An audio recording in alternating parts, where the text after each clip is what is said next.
বা আপনি কি সে ব্যক্তিকে দেখেননি, যে ব্যক্তি এমন একটি জনপদ অতিক্রম করছিল যে সেখানকার বাড়ি ঘরগুলো ধ্বংসস্তূপে পরিণত হয়েছিল?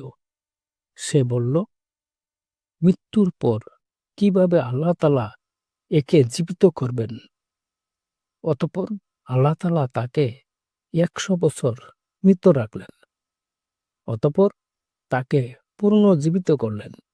আল্লাহ বললেন, তুমি এ অবস্থায় কতদিন ছিলে?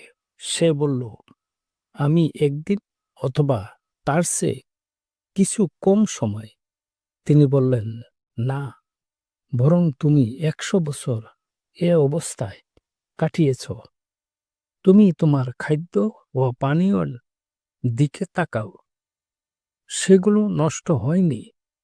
আর তোমার গাদার প্রতি নজর করো, কারণ আমি তোমাকে মানবজাতির জন্য নিদর্শন স্বরূপ বানাবো। আর গাদার হাড্ডিগুলোর দিকে নজর করো, আমি এগুলোকে কিভাবে সংযোজন করি এবং তার উপর গোশত দিয়ে আবৃত করি। যখন তার নিকট এটা সুস্পষ্ট হলো, তখন সে বলল, আমি জানি নিশ্চয়ই আল্লাহ সবকিছুর উপর ক্ষমতাবান। সূরা বাকারা আয়াত ২৫৯।